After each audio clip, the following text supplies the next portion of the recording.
네, 안녕하세요. 이원재입니다. 진실의 위기를 끝장내고 오늘의 뉴스를 끝장내는 뉴스토크쇼 끝장뉴스 2월 28일 금요일입니다. 오후 5시 라이브 시작하겠습니다.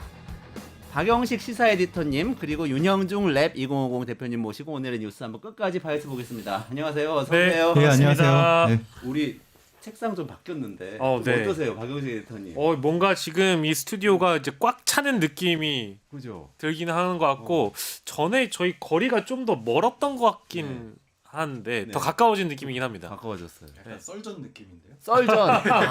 우리 네. 썰전까지 이제 다 달아야 되겠네요, 우리. 게다가 영상 이제 녹음 스튜디오 프로그램인데. 테이블 형태가 또 다이아몬드잖아요. 예, 다이아몬드 테이블에서.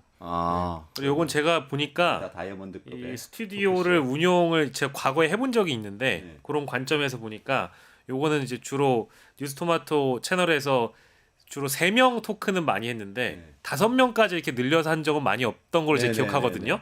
근데 요 정도 사이즈면 5명이 다 앉을 수 있는 그런 때맞이 거 이제 토크가 가능합니다. 목적을 두고 혹시 만드시지 않았을까 맞아요. 이런 생각이 듭니다. 찬반 토론도 한번 해봐도 되겠네요. 그래도 되겠네요. 요즘 두 명 해가지고. 찬반 토론하면 또 네. 이영중 대표님인데 하고 싶습니다. 이게 정말 네. 이게 정말 전투력 세세요. 아, 책 진짜요? 토론하면 이게 좀 싸워야 좀 저는 지금 살아나는데 아. 좀 싸울 일이 없어서. 그럴 기회도 만들어 보겠습니다. 오늘은 뉴스하고 한번 싸워 보시죠. 알겠습니다. 네.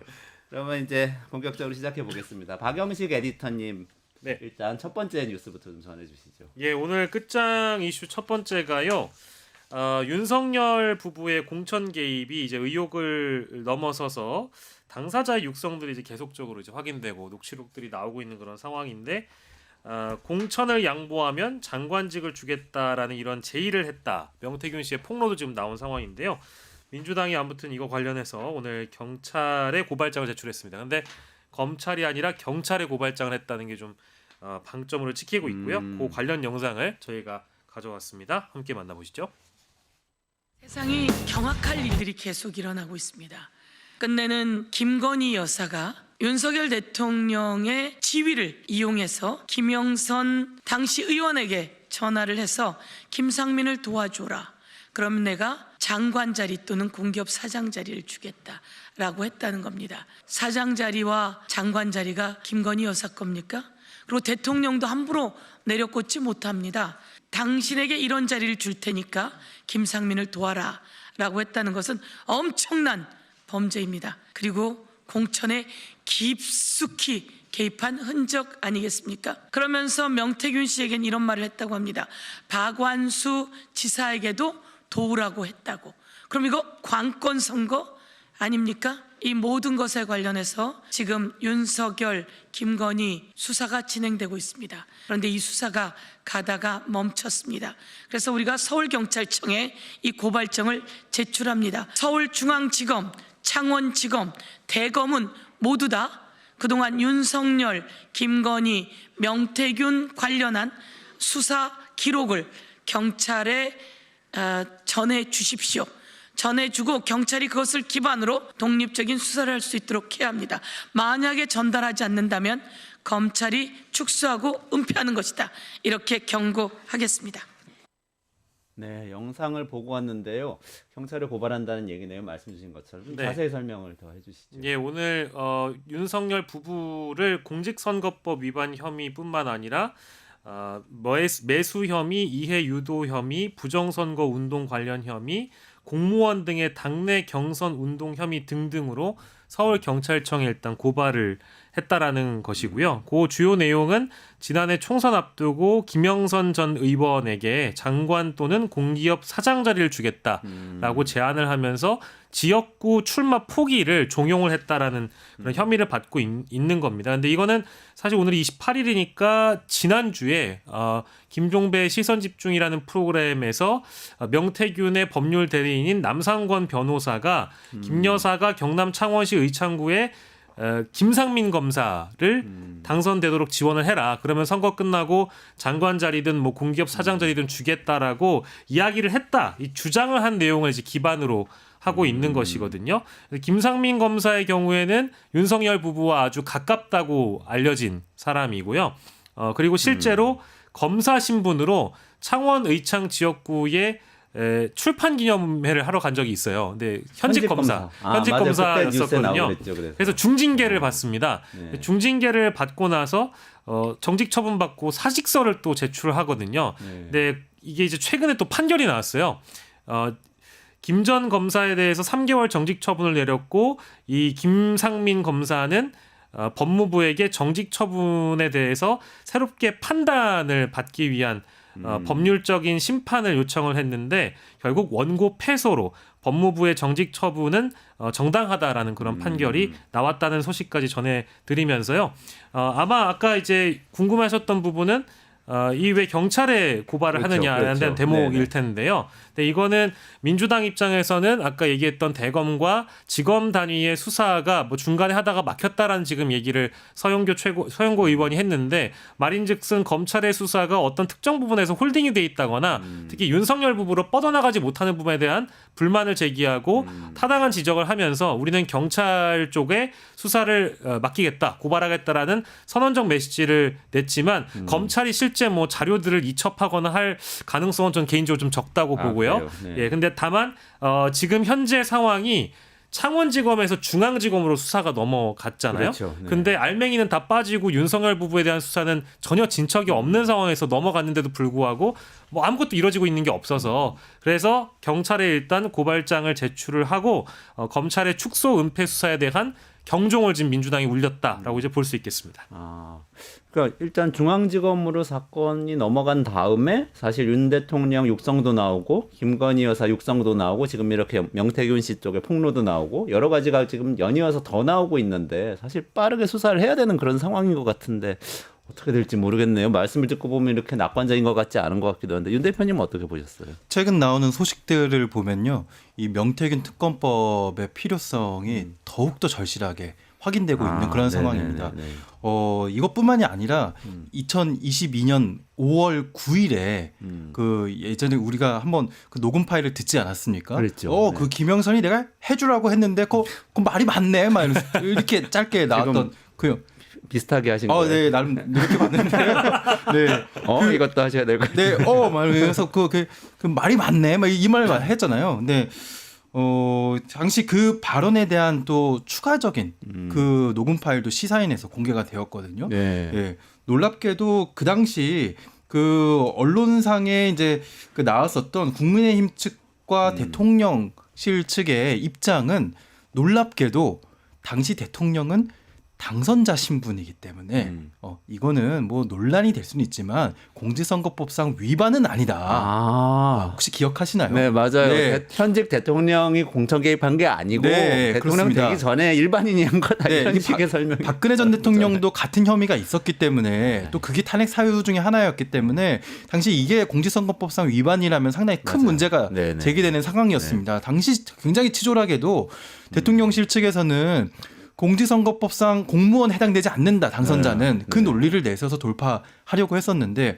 이번에 2024년에도 이런 공천 개입이 있었다는 것은 이거는 당연히 이제 당선자 신분 뭐 이런 논쟁 자체가 필요 없어지는 상황이고요.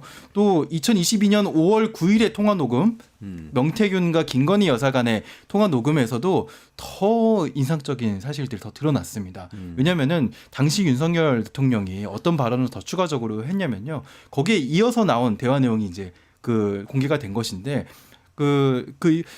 여기서 이제 명태균이 그 누가 도와주고 있고 누가 반대하고 있는지를 얘기를 합니다. 누가 도와주고 있냐면은 여기서 이제 그 일단 박안순 의원, 그러니까 명태균이 이렇게 얘기합니다. 박안수 의원하고요, 이준석하고요, 윤상현도 다 해주려고 하거든요. 해주려고 한다. 맞아. 네. 이 세 명은 도와주는 사람이라고 네네네네. 얘기합니다. 여기서 이준석도 분명히 당시 명시가 대표였죠. 됩니다. 네. 그리고 박안수 의원과 뭐 거기다가 이제 그 두 명이 맡고 있다라고 얘기하는데요. 한 명은 명태균이 이렇게 얘기합니다. 아무래도 윤한홍 의원은 조금 불편한가 봐요. 그러니까 의아한 듯이 윤한홍이가 뭐 이러면서 걔는 내 앞에서 별 얘기 없던데 그렇게 얘기하고, 권성동 의원도 그렇게 얘기합니다. 그러니까 권성동이는 뭐 나한테 뭐라고는 얘기 안 하는데 윤한홍에 대해서 뭐 이렇게 더 의아해하면서 이렇게 발언을 이어갔거든요. 여기서 또 인상적인 발언이 나옵니다. 내가 그럼 얘기할게. 그 상현이가 맞아. 상현이한테 얘기할게. 걔가 반말을. 공관위원장이니까 내가 걔한테 얘기할게. 이렇게 얘기합니다. 여기서 또 포인트가 하나 나오는데요. 윤석열 대통령이 지난 기자회견 때 자기는 그 당시 지방선거 때, 아니, 당시 보궐선거 때의 공관위원장이 정진석인 줄 알았다. 맞아. 예, 네. 그 발언을 했습니다. 난 누군지도 모르고 전 국민 아마 앞에서 그렇게. 예, 전 국민 앞에서 나는 정진석인 줄 알았다. 그리고 관심도 없어가지고 그렇게 얘기했는데 요 추가적인 통화 녹음에 내가 상현이한테 얘기할게. 예, 걔가 공관위원장이니까 요 발언이 나옵니다. 그래서 지금 이번에 2024년도 당시에 공천 개입 논란과 2022년도의 공천 개입 논란을 보면은 이 거짓말의 연속인데다가 너무 이 사람의 이제 문제 행위들이 다 드러나고 있는 것이고요. 예. 또 이제 또 하나 더 공천 개입 폭로가 연이어 이어지고 있습니다. 여기 지금 이렇게 정리를 해보자면 이런 거네요. 그러니까 어쨌든 공천을 누구를 꽂으려고 했어. 검사 후배인 거죠. 그러니까 검사 후배를 공천을 보내려고 하는데 반발이 만만치 않고 사실 명태균 씨는 사실상 정권을 같이 창출한 공동 지분이 있는 그런 사람이나 마찬가지인 걸로 추정이 되는 투로 이렇게 통화를 하잖아요. 그러면 그렇죠. 해줘야 되는데 그러면 어떡하지? 그러면 김영선 의원을 어떻게 빼내지? 이렇게 고민하다가 지금 이 폭로가 더 나오니까 이게 퍼즐이 딱 맞춰지는 것 같아요. 그러니까 이게 사실은 명태균 씨 사건 수사는 이게 첫 단추가 일단 잘못 끼워진 것 같아요. 그러니까 2023년으로 제가 기억을 하는데 그때 이미 경남 선거관리위원회로부터 김영선 의원하고 명태균 등의 수사 의뢰를 당시 창원지검이 받습니다. 그러니까 수사를 해달라고 이제 의뢰를 받는 거죠. 그러니까 정치자금법 위반 사건으로 그냥 얼추 치부하다가 9개월이라는 시간이 흘러버렸고 시간이 한참 뒤에 흘러가지고 뉴스토마토에서 2024년 9월 5일에 이제 보도가 나오잖아요.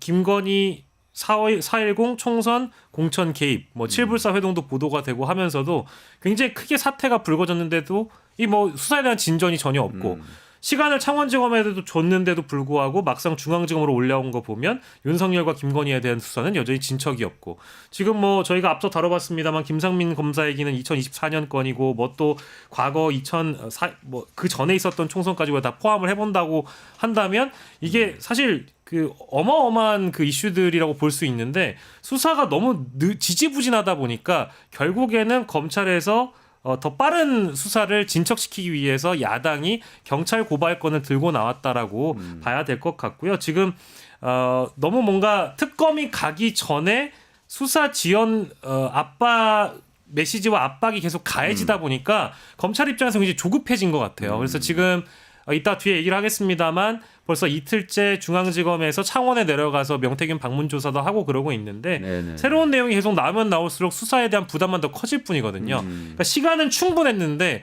검찰 스스로가 지금의 이 현재까지의 의혹을 다 만들어냈다, 자초했다라고 볼 수밖에 없는 그런 상황이 된 것 같습니다. 미루다가 지금 이제 민주당이 그 최후의 압박 수단으로 경찰에 고발을 한번 해보는 데까지 일단 해보고 있는데 잘 될지 모르겠어요. 근데 지금 김영선 의원 건 요거 말고도 다른 공천 개입이 또 있었다는 보도도 있잖아요. 맞습니다. 이제 한 건 한 건씩 또 나오고 있는 건데요. 그 민주당이 그 명태균 씨 녹취를 추가로 공개했는데 김건희 씨가 경남도지사 공천에 또 개입했다.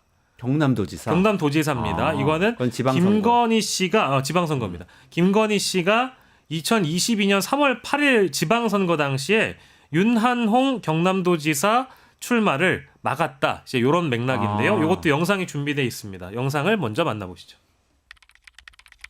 나는 뭐 했는데 그거 한번 죽어야 돼. 사무처에도 네 그런 일이 없습니다. 네 그거 아닙니다. 네 알겠습니다 사모님 바로 조치를 취하겠습니다. 좋던데. 와. 나라고 총리 그렇게 생각하고. 아니 그 우리 저 명 선생님이 좀 뭐 한마디 했는가 보다. 저는 도지사 나갈 생각이 전혀 없습니다. 저는 아무 생각 욕심이 없습니다. 저는 사모님 옆에만 있는 게 제일 행복입니다. 네. 그래가 사모가 내고 뭘 했잖아. 아유, 윤희영은 욕심이 없는 사람이에요. 윤한이 뭐라 하려고 했더니 윤한이가 제일 많이 알는데 욕심이 안 돼. 성공하셨네. 네? 성공하셨네. 그래가 내가 윤 총장한테 윤한홍이 도지사 나가면 홍 대표가 가만히 있겠나. 그러면 또 어부지리로 민주당 된다. 그 귀한 그릇은 귀한 손님을 줬으니까 청와대 데리고 가라 그랬죠. 예. 아니 윤 총장이 내보고 윤한홍이는 행안부 장관을 시켜도 명박사 때문에 경남지사는 내가 안 내보냈기도 하고 2번 전화 와갖고 그러면서 박한수 보고 내가 박한수를 데리고 자기 집에 가서 술 먹고 놀고 한 3-4시간 놀다 왔거든. 야, 아까 나왔던 주인공들이 또 다 나오는데 여기 이거는 명태균 씨가 지인하고 통화한 내용이 녹음 파일이 지금 나온 거죠? 맞습니다. 이것도 민주당이 공개한 녹취인데요. 이게 어제 공개한 파일입니다. 당시에 윤한홍 국민의힘 의원이 경남도지사 선거 출마를 포기했다라는 주장을 이제 명태균 씨가 하면서 김건희 씨가 윤한홍 의원과 통화한 내용을 이제 설명하는 그런 상황입니다. 그래서 명태균이 김건희 여사가 명 선생님이 한마디 했다라고 하자 윤한홍 의원이 아까 이제 좀 개구지게 막 연기를 했잖아요. 네네네. 도지사 나갈 생각이 전혀 없다. 생각이나 욕심이 없다. 사모님 옆에만 있는 게 저의 행복이라고 윤한홍이 그렇게 얘기를 했다고 명태균이 주장을 하는 겁니다. 그리고 김건희 씨가 그 출마를 실제 말렸는데 그 말 그대로 따랐다라는 게 이제 명태균의 주장이고요. 그리고 사모가 그러니까 즉 김건희 씨가 명태균에게 뭐라고 했는지 아느냐. 윤한홍은 욕심이 없는 사람이에요라고 하길래 윤한홍이 뭐라고 하느냐라고 이제 명태균 씨가 물었더니 제일 말 잘 듣는 사람이고 욕심이 없다라고 그때 당시에 김건희 씨의 윤한홍에 대한 평가까지 들을 수 있는 그런 내용이었고요. 또 그리고 또 다른 내용도 있는데 사실은 3월 2일자 내용을 보면 그래서 내가 윤석열 총장한테 윤한홍이 도지사 나가면 홍준표 대표가 가만히 있겠냐. 그러면 또 어부지리로 민주당이 된다라고 하면서 윤한홍 의원의 도지사 출마를 막아야 한다고 내가 명태균이 건의를 했고 윤석열도 이거에 대해서 호응을 했다고 주장을 한 겁니다. 그리고 그러니까 이제 그때 당시에는 윤한홍이란 인물에 대한 평가가 윤석열 부부 모두 좋았던 걸로 일단 보여지는 대목들이 좀 읽히고요. 그리고 윤 총장이 나한테 윤한홍은 행안부 장관을 시켜도 명박사 때문에 내가 경남도지사는 안 보낼 거다. 이제 이런 녹취록도 있었거든요. 그러니까 이제 이런 3월 2일과 3월 8일 양 6일간의 간격을 두고 녹음된 이 두 녹취가 어쨌든 윤석열 부부가 이 선거에 개입을 했다. 경남도지사 선거에 개입한 정황이라고 명태균이 주장을 하는 지인에게 전언을 하는 그런 내용이 폭로가 됐다라고 봐야 되겠습니다.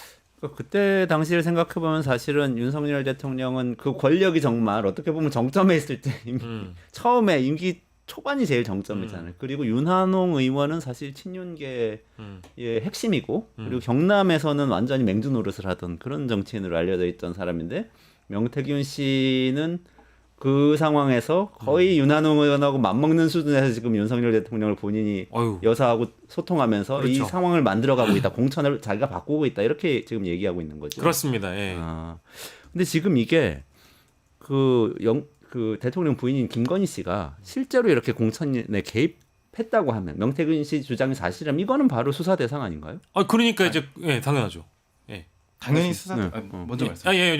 너무 당연한 그 결론인데 그 안에서 문제인 겁니다. 그러니까요. 저희가 앞서서도 경찰 고발권을 다룬 이유가 이게 지금 사실 한 번 듣는 녹취가 아니고요. 여러 차례 이미 언론을 통해 많이 보도가 됐었고 이 건 말고도 다른 건이 이전에 먼저 나왔었고 계속적으로 제기가 됐는데 창원지검이 이걸 손을 안 댔다는 것 자체가 굉장히 아이러니한 거죠. 검찰에서도 손을 대고 있다고는 하잖아요. 근데 지금 실제 수사가 진척되고 있는 건가요? 어떤 상황이에요? 수사가 제대로 되고 있는지는 아무도 모르죠. 검찰만 알고 있는데 제대로 안 하고 있으니까 이런 폭로들이 지금 터져 나오고 있는 거 아닙니까?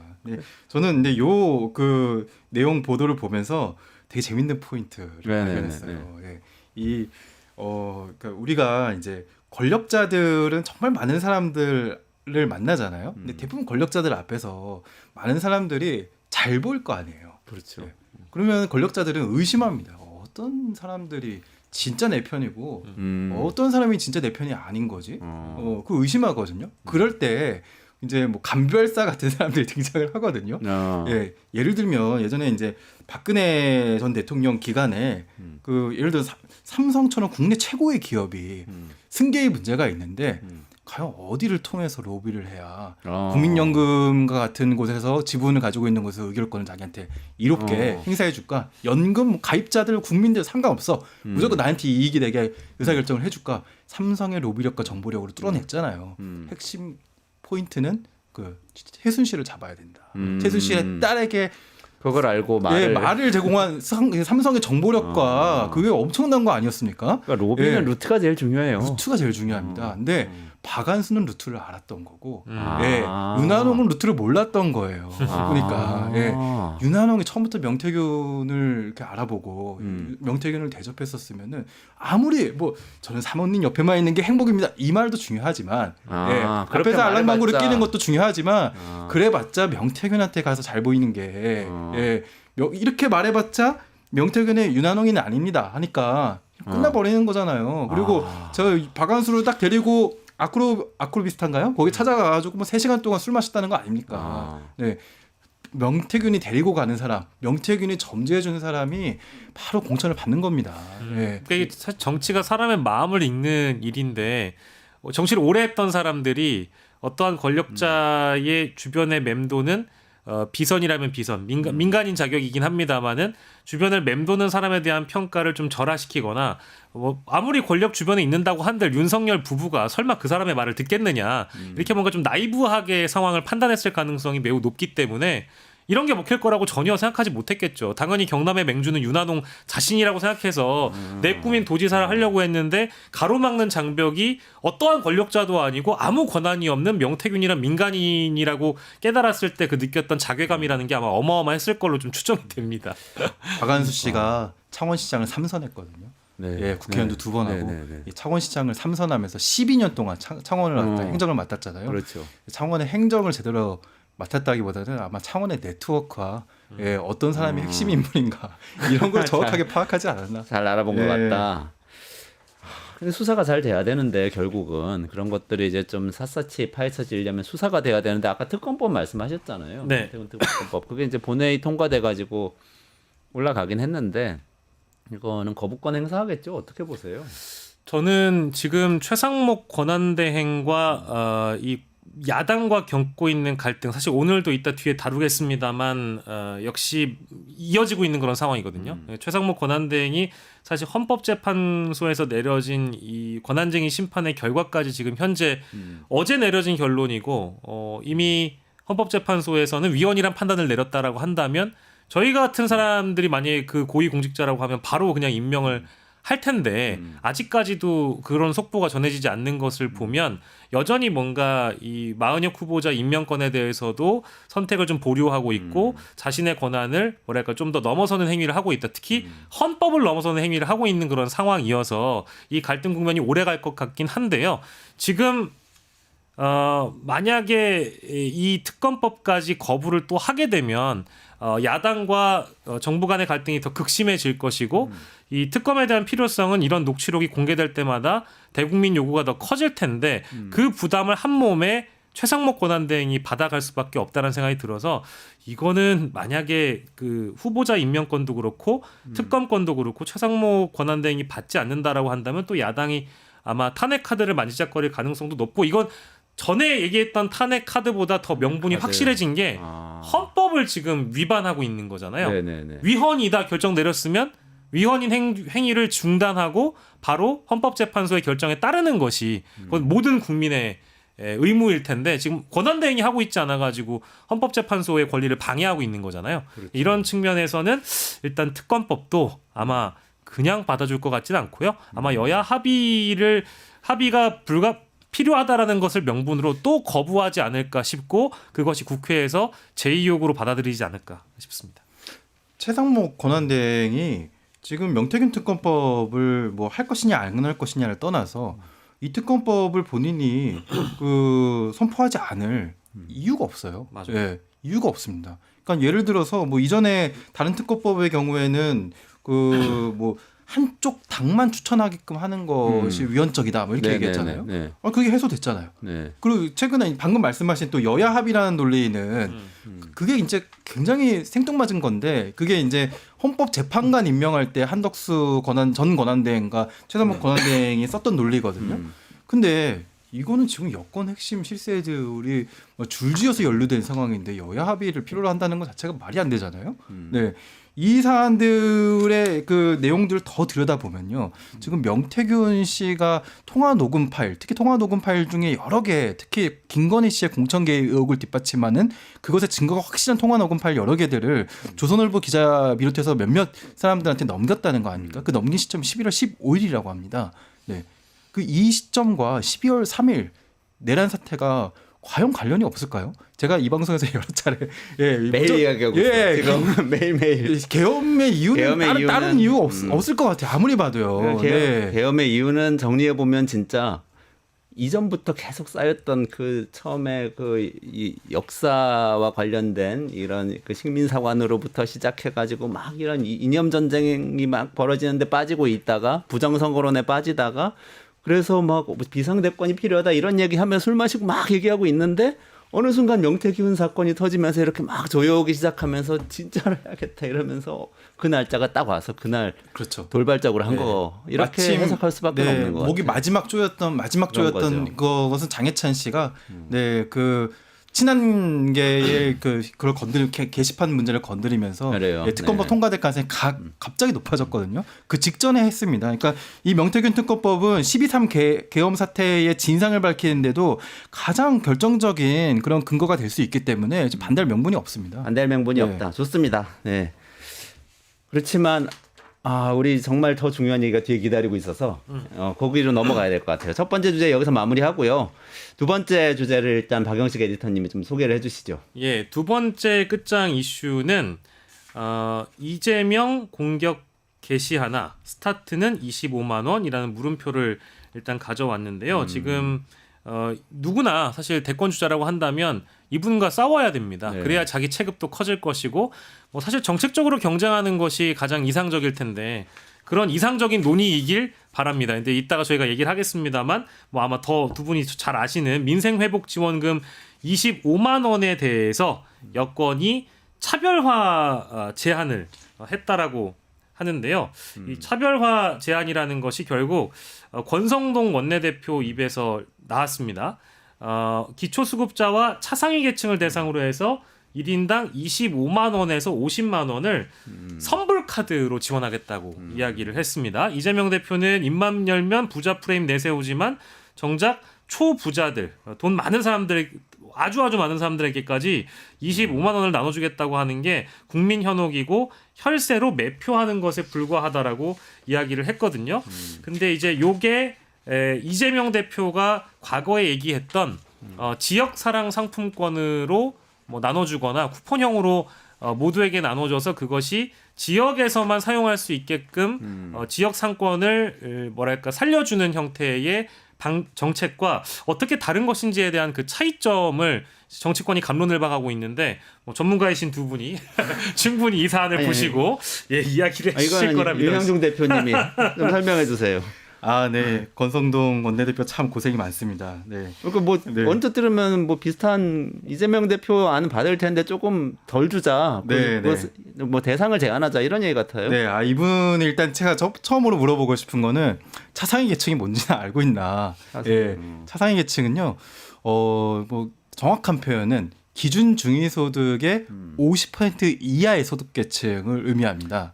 네. 기준 중위소득이 또 어렵습니다. 네, 기준 중위소득은 또 중위소득이랑 좀 다른 개념인데요. 중위소득은 한가운데 있는 사람이 받는 돈이라는 건 알겠어요. 소득 기준의 1위부터 100위까지 쫙 나열하면요. 우리나라의 한가운데, 한가운데 있는 중간 사람이 사람. 중위소득이고요. 기준 중위소득은 중위소득과 조금 다른데요. 그거 설명을 생략하겠습니다. 기준 중위소득이랑 중위소득은 비슷합니다. 그렇다면 기준 중위소득의 절반에 해당되는 사람, 그 부분까지가 차상위 계층인데요. 사실 기준 중위소득의 32%까지가 기초수급자, 생계급여 수급자거든요. 생계급여가 지금 그 국민기초생활보장, 그러니까 동사무소에서 주민센터에서 이렇게 도와드리는 분들이죠. 네, 맞습니다. 생계급여 드리고 생계급여 드리는 분이 32%니까 거기보다 15%에서 18% 정도 더 해당되는 계층까지 차상위 계층까지 이걸 지급한다는 겁니다. 그러면 대충 한 4분의 1 돼요? 전 국민의 4분의 1 정도가 4분의 1 가까이 되나? 이 돼야 정도 되는데요. 되겠죠? 네. 근데 기초생활수급자가 그 원래대로라면은 기준중위소득의 32%라면요. 기준중위소득이 50%니까 50%에 30% 정도 되면은 그래도 한 10몇 %는 돼야 되는 거잖아요. 근데 10몇 실질적으로 %. 생계수급자는 전 국민의 5%가 안 되고 5%밖에 안 돼요. 안 되거든요. 그러니까 그런 식으로 잘라서 그 절대 25%가 되지 않을 것이고요.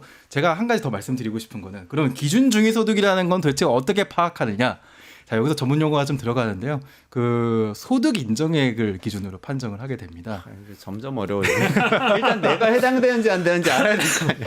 자, 소득 인정액을 기준으로 자, 이제 기준중위소득의 50%가 되는지 내가 해당이 되는지 이제 파악을 해야 되는 겁니다. 소득 인정이면 소득이에요? 소득은 알잖아요. 네. 소득 플러스 재산의 소득 환산액이 소득 인정액입니다. 재산, 네. 재산을 이렇게 환산해서 소득인 것으로 네, 근데 간주해서. 이게 완전히 이제 좀 엉뚱한 얘기를 하고 있는 것인데 아마 요거를 할 수는 있어요. 근데 하려면은 저 아마 주민센터에서 이 발언 듣고 난리가 났을 겁니다. 소득 인정액이라는 거는 전 국민의 소득 인정액을 이미 파악하고 있는 상태가 아니에요. 기초생활수급자들이 저 기초생활수급을 받겠습니다. 라고 했을 때 나의 모든 소득 자료, 나의 모든 재산 자료를 다 첨부해서 내야지만 이 사람의 소득 인정액이 환산되고요. 그 다음에 이 사람의 소득 인정액이 수급자가 되니까 지급하는 겁니다. 그러니까 전 국민의 소득 인정액이라는 자료는 이 세상 어디에도 없습니다. 없어요? 네. 없어요. 그거는 전 국민은 없구나. 그럼 지금의 수급자는 정해져 있는 거 지금의 아니에요? 3% 정도 되는 수급자에게만 수급자한테만 드리는 건 가능하죠. 예, 가능합니다. 차상위 계층은. 차상위 계층은 그보다 훨씬 범위가 근데 넓죠. 차상위 계층은 소득 인정액이 다 파악이 돼 있는 건 아니에요? 간혹 차상위 계층에게 해당되는 복지 정책이 있거든요. 그 사람들은 내가 차상위 계층인 걸 입증하기 위해서 제출을 합니다. 아주 일부입니다. 예, 게다가 더 놀라운 건 뭐냐면요. 소득 인정액의 소득 자료가 언제 건 줄 아십니까? 언제 언제 거예요? 재작년 거예요. 재작년. 재작년 2023년? 2023년이죠. 그러니까 우리가 5월에 종합소득세 신고를 마치잖아요. 6월 2일까지 마치거든요.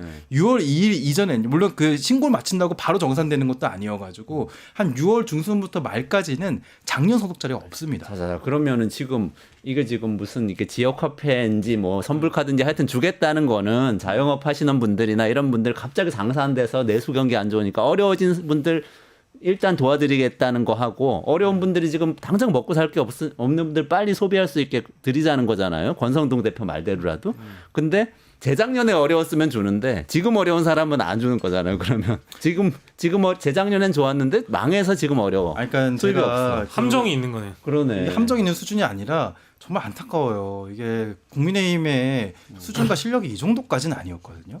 왜냐하면은 이게 원내대표실에 담당자들이 있을 텐데 정책 전문가들도 있을 텐데 이미 이 지난한 논쟁을 거친 끝에 우리가 뭐 50%든 88%든 지급하려면은 소득 인정액 갖고는 도저히 안 된다. 그래서 대안을 쓴 게 뭐냐면요. 건강보험료 납입 금액을 기준으로 하기로 했어요.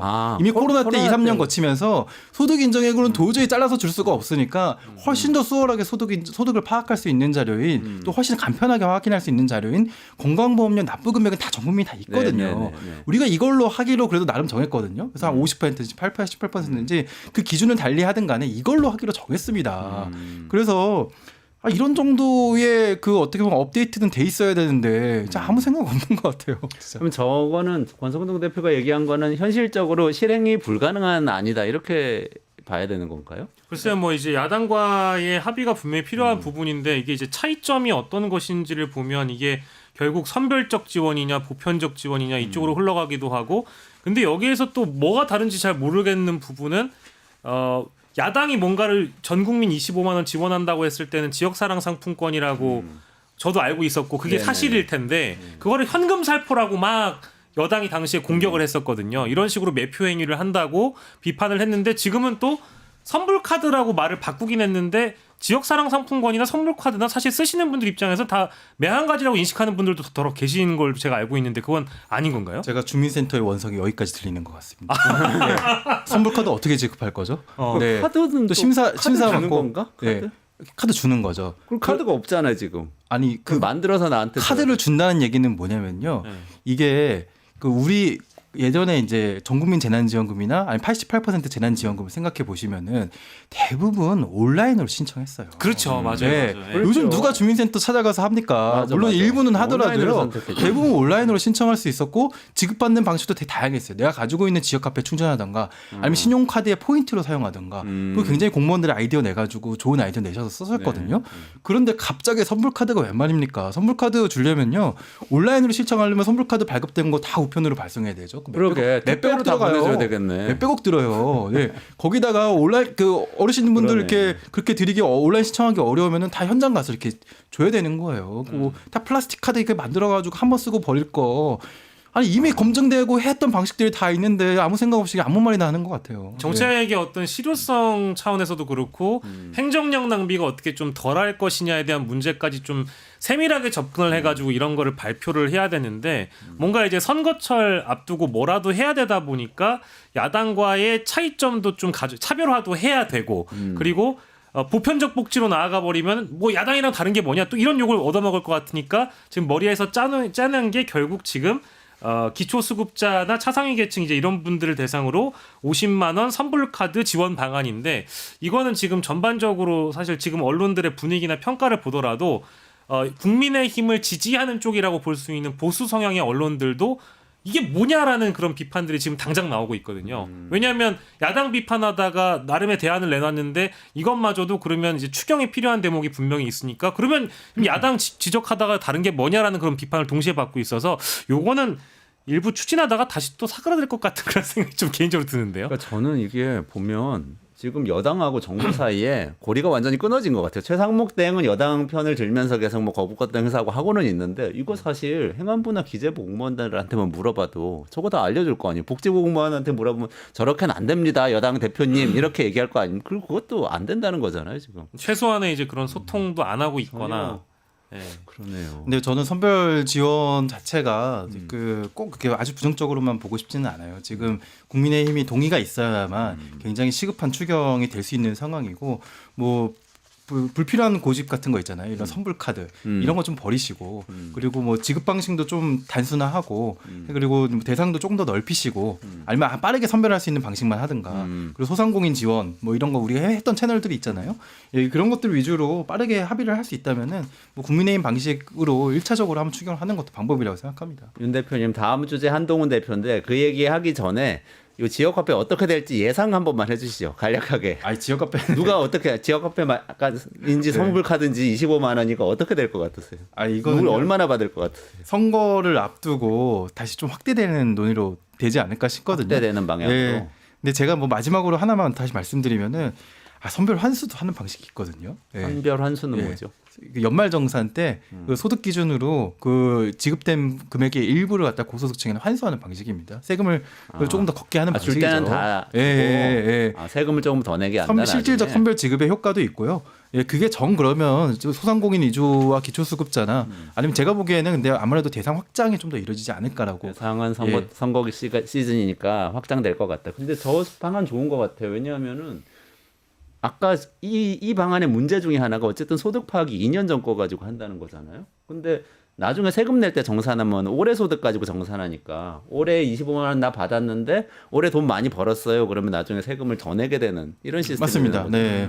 그게 훨씬 합리적인 것 같아요. 훨씬 합리적이죠. 그러니까 이제 이렇게 뭐 두 분이 말씀하신 게 대안도 될 수 있고 아마 이제 이렇게 이런 정보 정도는 우리가 코로나 때도 한번 겪어봤고 어떻게 지급하고 어떻게 또 걷어들일 것인지에 대한 방법론이 다 이미 나와 있는데도 불구하고 특히 이제 집권 여당에서 그동안 이제 야당에서 제기했었던 민생 경제 회복을 위해서 내수 촉진 차원에서 어떠한 정책을 들고 나왔을 때 계속적으로 반대만 하다가 결국에 말만 살짝 바꾸거나 또 전체적인 뭐 이제 보편적 복지로 또 나아갈 수는 없다 보니까 전략을 살짝 틀어가지고 뭔가 좀 면피해 보려고 하는 이런 전략적 접근이라는 게 저는 사실 그렇게 뭐 좋아 보이진 않거든요. 네. 결과적으로는 여야가 머리를 맞대서 합의하는 그림으로 윈윈하는 걸로 나아가고 싶겠지만 이게 사실 이 뭐 예산을 확보하고 투입하는 것도 시기의 문제라는 게 있지 않습니까?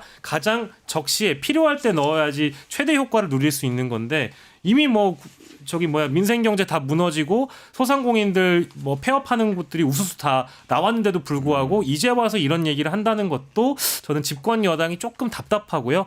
야당과 여당이 어쨌든 머리를 맞대서 이 결론도 냈으면 좋겠는데 글쎄요, 전 국민의 한 사람으로서 소비 쿠폰, 선불 카드 뭐 이런 거 뭐 다 해봤던 건데 이제 이러지 않았으면 정치권이 이러지 않았으면 좋겠다 이런 생각도 좀 드네요. 지금 마은혁 재판관 임명 때문에 국정협의체가 뭐 약간 공전하는 것 같은데 그래도 어쨌든 요런 정도는 처리를 하고 넘어가면 좋겠네요. 네. 예, 요 얘기는 꼭 다뤄야 될 것 같아가지고 예, 국정협의회가 지금 무산될 위기에 네네네. 놓였습니다. 야당이 그 이제 마은혁 그 헌법재판관을 임명하지 않은 최상목 권한대행을 인정할 수 없다라고 해가지고 국정협의회 이제 불참을 이제 선언을 했고요. 그래서 오늘 국정협의회가 예정된 국정협의회가 열리지 못했습니다. 근데 이게 어떤 맥락을 또 갖고 있냐면요. 그 국정협의회를 살려보려고 요거 사실 주최한 사람이 우원식 국회의장이잖아요. 네. 살려보려고 어제 이제 여당의 그 마음을 얻기 위해서 그 야당이 제안하는 법안을 본회의 통과시키지 않았습니다. 뭐였냐면 상법 개정안. 상법 개정안.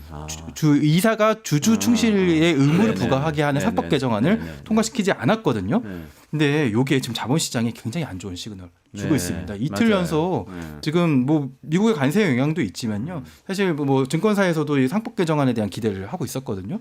예, 그런 언급들도 좀 있었고 네. 그래서 지금 이틀 연속 뭐 코스피 폭락하고 있습니다. 네, 네, 지금 1,500만 투자자들이 지금 그 생각한다면은 이 자본시장의 건전화를 위해서도 이 상법 개정안도 같이 좀 논의돼야 돼야 되는데요. 지금 추경도 급하고 여러 가지 좀 급한 상황인데 국정협의회 이렇게 무산되는 것에 대해서도 굉장히 심각함을 좀 느끼고 있습니다. 그러니까 이제 상법 개정 같은 경우에는 여야가 합의를 했던 사실 내용으로 합의된 거예요. 예, 그 저도 알고 있었는데. 여당은 반대를 하고 있는데요. 아 지금은 반대라는 거죠. 예. 예전에는 예전에는 예전에는 합의를 윤석열 한 걸로 알고 대통령 있어요. 윤석열, 아니에요, 한동훈, 그게. 이복현 다 찬성했습니다. 그러니까요. 예전에. 공약이야 공약. 그러니까 이게 아까 했던 얘기나 지금 했던 얘기나 유사한 지점인데 이게 왜 상황에 따라 이게 바뀌거나 혹은 뭐 당 대표가 바뀌거나 시기가 바뀌거나 이러면은 항상 뭔가 말이 왔다 갔다 하는 거는 좀 고질병인 것 같아서 안타깝습니다. 정략 때문에 정책을 왜곡하면 안 되는데 마지막으로 그래도 예. 요거 다루고 넘어가야 됩니다. 한동훈 전 대표, 국민의힘 대표 개헌론을 꺼냈습니다. 개헌론. 요거 박 예. 에디터님 설명 좀 해주세요. 네, 일단 책이 정식으로 정식 출간이 이미 됐고 이제 뭐 완판 릴레이를 하고 있다라고는 하는데 그 내용과 연장선에 있는 오늘자 중앙일보 단독 인터뷰가 있었습니다. 근데 이 내용 보니까요. 이렇게 정확하게 얘기를 했네요. 만약 올해 대선이 치러지면 새 리더는 4년 중임제로 개헌을 하고 자신의 임기를 3년으로 단축해서 2028년의 총선과 대선을 함께 치러야 된다. 2028년 대선에는 당연히 또 불출마해야 된다. 그러니까 이 말인즉슨 이제 3년짜리 대통령을 하는 것이고 대통령 그 개헌 대통령은 3년, 그 4년 중임제로 이제 개헌을 해야 된다라는 거라서 3년이라는 기간이 나라를 정상화시키기에는 충분하다라는 그런 얘기인데 이게 저는 이제 개헌이라는 게 왜 등장했는지를 중앙일보 인터뷰도 그렇고 그 한동훈 전 대표의 저서를 보면은 그런 내용이 담겨 있어요.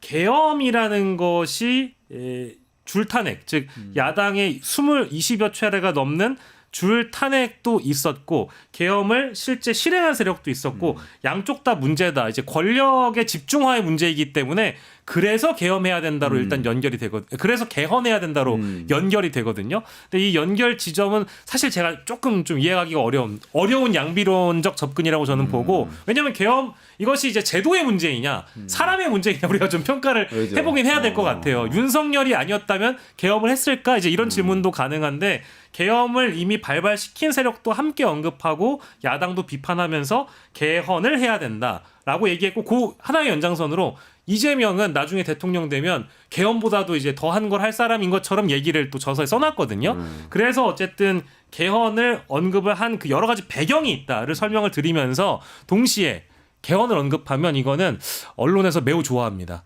개헌은 이제 뭐랄까 어머니의 집밥 같은 이슈라 가지고 네. 언론이 잊을만 하면 딱 등장하는 이 키워드를 매우 사랑하기 때문에 네. 지금 전 조간이 받아가지고 이 개헌 이슈를 받아줬거든요.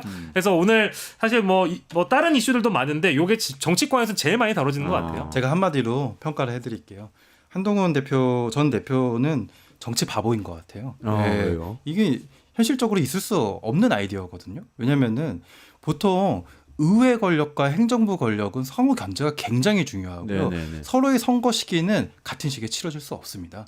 예. 그 어느 되게 아마 찾아봐야 되는데요.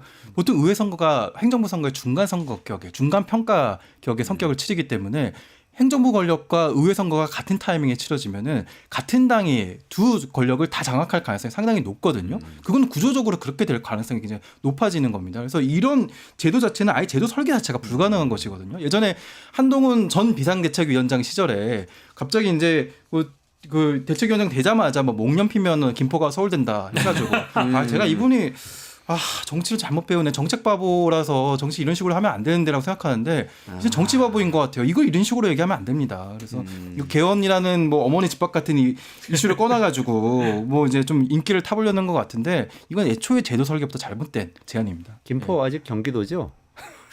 그거는 쏙 들어갔잖아요. 그거 심지어 국민의힘 당론이었습니다. 뭐 이번 대선 다시 얘기하시려나 모르겠네. 목련이 2번 피고 3번 피었습니다. 지금. 그러니까 이제 참 뭐 작년 말부터 사실은 지금에 이르기까지 정치권에서 잊을만하면 밀고 있는 주제가 개헌이고 네. 아마 다른 대권 주자들도 개헌 키워드를 들고 나올 가능성이 높고요. 개헌이 마치 시대를 교체하는 시대 정신처럼 지금 다뤄지고 있고요. 여기에는 이제 정치적 함의가 저는 있다고 봅니다. 그러니까 어떤 거냐면 한동훈이 내세우고 있는 시대 교체의 깃발을 함께 잡을 사람 모두 다 모여라. 그러니까 반 이재명 전선의 선봉장을 한동훈이 자처하기도 하지만 시대를 교체할 수 있는 리더이기도 하다라는 어떤 이미지 세팅이거든요. 근데 대권 주자들 중에 특히 여러 이제 그 반윤 노선이거나 혹은 반개혁 노선이거나 또 특히 반 이재명 노선에 있는 대권 주자들이 함께 한동훈과 뜻을 모을 수 있는 어떤 화두를 던짐으로 인해서 이 이슈를 아마도 상당 부분 길게 끌고 갈 가능성이 높다고 보고요. 특히 언론에서 많이 좋아하다 보니까 여기에 탄력 붙어가지고 요 논의를 뭐랄까 시대적인 화두로 시대 정신으로 거론할 가능성이 앞으로도 매우 높아져서요. 아마 오늘만 개헌 얘기를 할 것 같지는 않습니다. 근데 저는 우리 이제 마무리해야 될 것 같은데 저는 솔직히 국민들이 그렇게 뭐 개헌하고 이런 걸 관심이 그렇게 특히 이제 대통령 임기나 이런 공직자들의 어떤 자기들의 권력과 관련된 큰 관심은 없는 것 같아요. 직접적인 연관이 좀 덜할 수도 있고. 그렇지만 오늘 얘기한 것 중에서 지역화폐, 선불카드 뭐든지 간에 우리한테 소득을 어떻게 분배해 줄 것인가 요거는 굉장히 관심이 많을 것 같은데 그래도 오늘 좀 희망이 있었습니다. 선거 희망이 때가 있었나요? 네, 있었어요. 왜냐하면 네. 절대 안 한다고 하다가 막 범죄자 취급하다가 그래도 권성동 대표가 네. 우리도 하겠다고 나섰는데 지금 윤 대표님 전망에 따르면 선거가 다가올수록 점점점 이거는 에스컬레이터를 타고 올라가가지고 뭔가 더 줄 거라는. 지금 상반기 경제가 너무 안 좋아서요. 그러니까요. 3월 중순까지 정말 그 정책이 확정되지 않으면 굉장히 어렵습니다. 그러니까 네. 빨리 추경해야 되는데 국정협의체가 일단 지금 민주당이 불참을 해서 그 공전하는 상태가 됐거든요. 지금 네, 이건 책임도 좀 분명히 해야 되는데 그래서 마흔역 재판관에 대한 그 위헌 판단이 또 나왔습니다. 그렇죠. 네. 책임은 그래요. 책임 아까 다 얘기했고 네. 그래서 그렇지만 제가 얘기를 들어보니까 다시 돌아갈 것 같아요. 돌아갔으면 좋겠고 추경도 통과시켰으면 좋겠고 그 지역화폐든 선불카드든 뭐든 간에 좀 실제 가능한 방법으로 시행이 빨리 되면 좋겠습니다. 후보 임명을 빨리 어쨌든 하셔서 후보 임명을 해서 요걸 정리하시면 요거를 빨리 정리를 하는 게 좋을 것 같고 마지막으로 하나만 더 첨언을 하자면 갑자기 떠오른 건데 아까 이제 정책 바보 정치 바보라고 한동훈 대표를 직격을 하셔가지고 떠오른 사례가 하나 있어요. 네. 계엄을 실제 단행한 윤석열도 최후 진술에서 임기 단축 개헌을 얘기를 합니다. 그런데 개헌을 막았던 한동훈 전 대표가 윤석열과 차별화하겠다고 임기 단축 개헌을 또 던졌어요. 이게 뭐 하는 거지, 이게 뭐 도대체? 하는 데칼코마니인지 모르겠다. 접점은 개헌에 있다라는 측면에서 언급드리고 갑니다. 모든 것은 개헌으로 통하는데 다 계엄으로 통했네. 한동훈 전 대표한테 전 두 가지 요것만 말씀드리고 두 가지만 질문 드리고 싶은데 하나는 검찰 개혁에 대한 입장이고요. 두 번째는 상법 개정에 대한 입장입니다. 네, 두 두 가지 꼭 질문. 답변. 요즘 언론에 이제 나오셨으니까 꼭 답변해야 됩니다. 꼭 답변해야 됩니다. 알겠습니다. 네. 조금만 기다리시면 끝내주는 경제 시작하고 강정수 박사 나오셔서 또 이제 테슬라, 팔란티어, 비아디 이야기 하실 거니까 끝까지 들어주시고요. 오늘 윤형중 랩2050 대표님, 박영식 시사 에디터님 여기서 인사드리고 물러가도록 하겠습니다. 고맙습니다. 감사합니다. 감사합니다.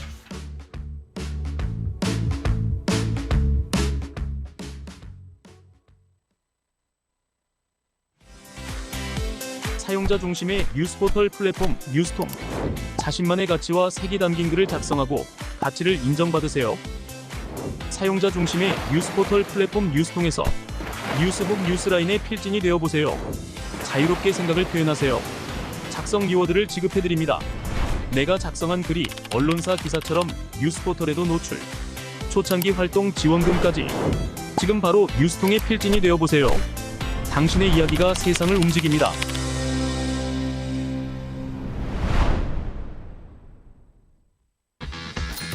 돈버는 퀴즈쇼 증권 통판. 너도 받고 나도 받는 친구 초대 무제한 적립 이벤트. 초대 횟수 무제한, 보상도 무제한. 한 문제만 풀면 친구도 코인, 나도 코인. 우승 상금에 친구 초대 보상까지. 매일 낮 12시 증권 통팟에서 만나요.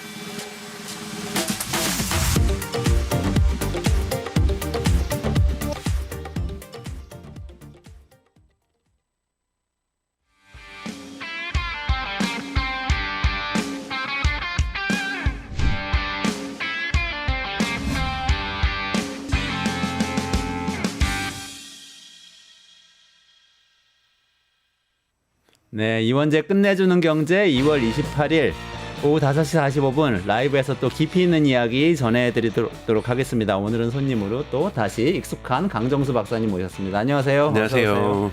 제가 기사를 보다가 굉장히 또 감동적이면서도 흥미로운 기사를 발견해서 이거 박사님하고 좀 나누고 싶었어요. 네네네. 이거 뭐냐면요. 부산 지하철의 기관사님이세요. 네. 기관사님이 책을 한 권 내셨는데 훌륭하네. 쭉 얘기를 이거 보니까 이 얘기가 있어요. 많은 굉장히 아름다운 또 이제 네. 어려운 힘들었던 얘기가 있는데 기관사들이 제일 어려운 것 중에 하나가 지하철이 끝에서 끝까지 쭉 가면 2시간 반도 간다는 거예요. 네. 근데 중간에 내려서 화장실을 갈 수가 없다는 거예요. 아우 너무 힘들겠다. 택시 기사님들은 뭐 이렇게 잠깐 손님 안 계실 때 세워놓고 가기도 하고 버스 기사님들은 중간에 잠깐 네, 버스 그냥 세워놓고 어디 빌딩 갔다 오시고 그러시잖아요. 네. 근데 그렇게 하시면 되지 않아요? 이렇게 질문을 하니까 기자가 질문했어요. 그랬더니 이 기관사님이 뭐라고 그러냐면 지하철 기관사들은 투명 인간이라 해야 됩니다. 손님들이 기관사가 여기 없는 걸로 인식을 해야 됩니다. 왜요? 이렇게 얘기를 해요. 그게 자기들의 직업 윤리라는 거예요. 그러면서 내가 무슨 생각이 들었냐면 지금 판교가는 그 그쵸, 무인이죠. 예, 신분당선이죠. 네, 무인 지하철이잖아요. 네, 네. 무인화라는 게 딱 생각이 들었어요. 그러니까 인공지능이 도입되면서 사람들을 대체해서 노동자들이 밀려난다는 데에 또 다른 이면에는 사실 노동자들이 이렇게 일하는데 투명인간처럼 나는 인간이 아니에요. 기계예요라고 적응하면서 일을 하도록 만들었던 그 우리들의 시스템. 그것의 종말일 수도 있지 않을까 이런 생각 좀 하면서 여러 가지 상념이 들어서 오늘 AI 시대에서 오시면 여쭤보려고. 네네. 사실은 여러분도 잘 아시는 것처럼 AI가 도입된다라는 것은 궁극에 있어서 생산성을 높인다는 것이긴 하지만 인간보다 더 나은 생산성의 수단을 찾고자 하는 흐름들이 지금 만들어지고 있는 거고 휴머노이드 로봇도 그것의 일환인 거고 여러분들도 뉴스 접해서 아시겠지만 중국의 유니트리라든지 또 이번에 피규어의 헬릭사라든지 뭐 이러한 정말 또 AI도 일주일마다 지금 뭐 새로운 업데이트 소식들이 쏟아지고 있잖아요. 정말 가속도가 붙어버리는 정말 또 작년하고 달라지는 거기 때문에 휴머노이드 시대도 휴머노이드 로봇 시대도 금방 올 거라고 얘기를 하고 있는데 과연 그때 우리 경제 구조는 어떻게 바뀔 것인가 이거에 대한 공포감이 있으실 수 있고요. 또 언론에서도 그런 걸 또 많이 조장을 하기도 했고 또 실제 개발자분들 과거에 코로나 전후했을 때는 개발자 구하기 되게 힘들어서 여러분들 기억하실지 모르지만 서울의 그 강남역 2호선 지하철역이나 이럴 때는요. 개발자 구하는 광고들이 막 있었어요. 요즘 싹 다 사라졌거든요. 그래서 특히 주니어 개발자들이 요즘 일자리 구하기 어려워지는 것이 미국에서도 나타나고 있고 요즘 특히 AI가 코딩을 잘해주니까요. 이런 인공지능으로 코딩하니까. 네네. 그러니까 2명이서 하던 걸 1명이서 하게 되고 3명이서 하던 걸 2명이서 하게 되는 이런 현상들이 지금 발생하고 있고 언젠가는 공장 노동자라든지 또 자율주행을 하면은 또 택시 운전사나 버스 운전사분들도 일자리가 사라질 수 있는 그런 시대가 사실은 이루어질 수 없는 먼 미래 같았었는데 대단히 가까워지고 있다라는 거고 이거는 또 한국 사회가 겪었던 과거의 타다금지법하고는 다른 국면으로 가게 되는 부분이 있죠. 왜냐하면 특히 테슬라 같은 경우도 이번에 얘기하고 있는 것이 캘리포니아에서 로봇택시를 시험 운전할 텐데 우리는 무료로 제공하겠다. 그러니까 시민들에게 유익을 명확하게 로봇택시를요. 예, 무료로 제공하겠다. 물론 그것이 영원히 무료로 제공하는 건 아니지만 무료로 제공하겠다 그러면 또 이것이 대중 전체적인 시민의 혜택으로 돌아갈 수도 있는 거기 때문에 근데 그건 또 결국은 또 저기 택시 운전사들의 일자리를 뺏는 거잖아요. 근데 저는 하여간에 그런 무인화라는 관점에서 오늘 팔란티어 이야기, 테슬라 이야기, 일론 머스크 이야기 쭉 다 해주셨으면 좋겠는데요. 팔란티어도 또 무인화죠. 네. 그러니까요. 지난번에 나와서 그렇게 해주셨잖아요. 근데 또 생각이 드는 게 아니 그래도 무인화 시키는 일자리가 예를 들어서 투명인간처럼 일해야 되는 비인간적으로 화장실도 못 가고 2시간 반씩 이렇게 참아야 되는 이런 일자리는 좀 뭐 인공지능하고 로봇이 하고 사람은 좀 인간답게 할 수 있는 일을 하는 방향으로 이렇게 바뀔 수도 있지 않을까? 그럼요. 지금도 가장 먼저 휴머노이드를 하겠다라는 것은 위험한 일들, 그래서 사람들이 많이 다치는 일들. 실제로 아마존 같은 경우에는 물론 전체적으로 아마존이 완벽한 기업이다. 전혀 비판 안 받는다는 건 아니지만 이번에 미국에 있는 물류창고에서 대체한 것은 부상률이 가장 높은 지역에 휴머노이드 로봇을 투여를 먼저 했거든요. 이러면서 사고를 줄이겠다. 인간이 다치는 상해를 입는 경우를 더 줄이겠다. 이런 취지들이 있기 때문에 이런 부분들은 좋은 거고요. 사실은 기계화 시대가 시작됐던 것이 자본주의의 시작이었고 자본주의가 사실 산업혁명과 함께 태어났던 것이고 그때 이제 여러분 잘 아시는 칼 막스 같은 사람은 정확하게 알죠. 낮에는 실을 짓고 점심에는 물고기를 잡고 낚시하고 저녁에는 오후에는 소를 키우고 밤에는 실을 짓고 이런 사회가 정말 궁극적으로 산업화 시대의 결과가 아니겠느냐라고 얘기를 했지만 칼막스는 항상 이런 얘기하긴 했다. 항상 이렇게 기술이 진화할 때는 인간이 궁극적으로 어떤 사회 속에 살 것인가에 대한 이런 조금은 낭만주의적이고 또는 반대편은 무정부적인 어떤 흐름도 나올 수가 있고요. 그래서 다양한 사상들이 출현할 자양분들을 저는 만든다고 생각이 들어요. 다양한 상상들을 만들게 될 거고요. 그래서 그런 상상들이 이제 본격적으로 한국 사회에도 좀 등장하게 되지 않을까. 단순하게 위협이다, 일자리가 뺏긴다만이 문제가 아니라. 그런 면에서 팔란티어가 사실 굉장히 관심이 많이 가는데 저번에 한번 말씀 주셨을 때 팔란티어는 특히 이 국방부하고 이 군에서 사람이 하는 일들을 다 이렇게 자동화해서 소프트웨어로 대체함으로써 사실은 그 가치를 높이는 기업이라고 하셨잖아요. 그러니까 최근에 또 시장에서 그 나오는 얘기를 보니까 미국에서 국방비를 예산을 삭감한다고 하니까 지금 막 다 예산 삭감하는 분위기잖아요. 그러니까 팔란티어 주가가 막 떨어지면서 이러면 팔란티어한테도 이것도 군수기업으로 인식되고 있는 거예요. 근데 또 생각해 보면은 이렇게 국방비 줄일 때 오히려 효율화해야 되니까 팔란티어 같은 기업이 들어가서 비용을 싹 줄이고 이런 일을 하면 팔란티어 가치가 더 높아지는 거 아닌가 이런 생각도 드는데 어느 쪽인지 모르겠어요. 그러니까 지금 현재 미국 시장에 나오는 것은 거시적인 효과도 있죠. 그러니까 지금 전체 기술주들이 떨어지고 있고 S&P 500들이 특히 기술주들이 떨어지고 있는 거잖아요.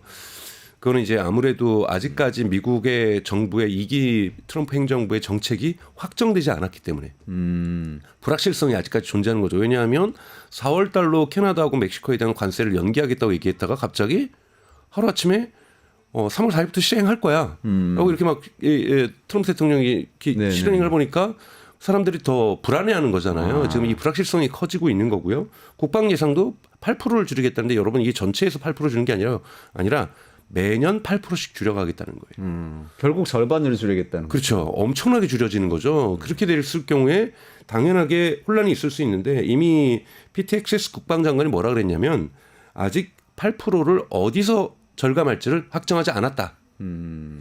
즉 재래식의 탱크에서 줄일 수도 있는 거잖아요. 지난번에 제가 이 AI 국방 얘기하면서 그 사이에 제가 또 뉴욕타임즈 기사가 또 나왔는데 뭐라고 얘기를 하냐면 이 러시아도 가미가제 드론을 배워 갖고 와서 미국에서 건너온 러시아를 그러니까 우크라이나를 지원하기 들어온 에이브람 링크 탱크를 다 박살냈다는 거예요. 그래서 드론 시대에는 그러니까 이런 가미가제 드론 시대에는 탱크라는 무기 자체가 필요 없어질 수도 있다라는 거잖아요. 그러면 국방 예상 8%를 거기서 줄일 수도 있는 거고. 그러니까 그때까지 기다려볼 필요가 있죠. 그러니까 즉 사람들은 국방 방위 예산이 줄어든다니까 팔란티어의 전체 매출이 그래도 한 40%는 국방에서 나오고 있는데 특히 육군 공군에서 정부 예산 중에 또 22%가 나오고 있거든요.